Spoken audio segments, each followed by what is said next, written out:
Crazy photos you won't see anywhere else. Ladies and gentlemen, the future is already here. Here's your iced coffee in a bag. Cindy Crawford ice skating, 1994. Rick Astley's father, Ossie Astley, celebrating Never Gonna Give You Up, making it to #1 on the UK charts in 1987. I want to show you one of the most mysterious photos in history. You could have seen this guy 38 years ago on Chicago television. Somehow he intercepted the signal and went on the air, for some reason wearing a Max Headroom mask. The most surprising thing is that the criminal was never identified.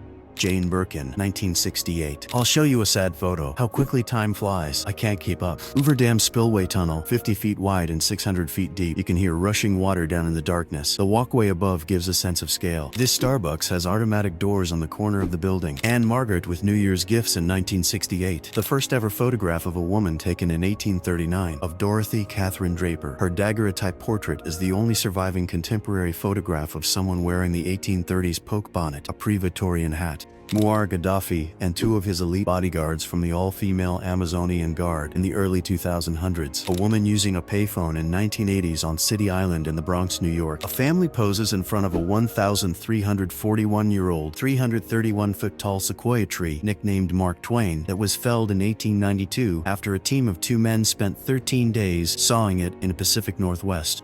John Singer Sargent, 70s splendor, den with conversation pit and recessed TV set and fireplace. Jim Thorpe wins the 1912 Olympic decathlon with mismatched shoes he dug out of the trash. Debbie Harry in London for Vogue in 1994. How old do you think she is here? Maybe 25, 30, 35? No, she's about 50 here. Portrait of a woman with exceptionally long hair from 1890s. Gentlemen, answer my question. Has anyone else enjoyed collecting model cars? A lot of younger people missed out on this time period. Enter Illinois road sign at the Indiana border in the 1940s. Provo Island, the smallest of the Azores archipelago in Portugal, is a hidden gem in the Atlantic Ocean. Keanu Reeves and Rachel Weisz, 1996. King Frederick IX of Denmark showing off his tattooed upper body. The king had a passion for sailing and bodybuilding. The photo appeared in Life magazine in 1951. World Trade Center in 1976, before newer buildings obscured the view from the harbor. The price of silver is at its highest price ever in human history. This is what happens when you wash something too often. The blue thread stretched out completely during washing. Mary Tyler Moore, 60s. Magic Johnson, Michael Jackson, Randy Jackson, Margot Kidder, Tatum O'Neal, and Dan Aykroyd at a party in 1982. Courtney Cox, Marilyn Monroe posing for the camera for a TV ad, 1946. Kodachrome shot. Theodore the Bry's engraving of the town of Pomeo Oak from 1590, what is now Hyde County, North Carolina. Actress, director, writer, and producer Ida Lupino, pictured in the early 1940s when she appeared in They Drive by Night, High Sierra, The Seawolf, and at least 6 other titles. Michelle Pfeiffer, 1979. The only man who voted for both Washington and Lincoln. Does anyone remember these? Dubai, United Arab Emirates. American pop singer Britney Spears.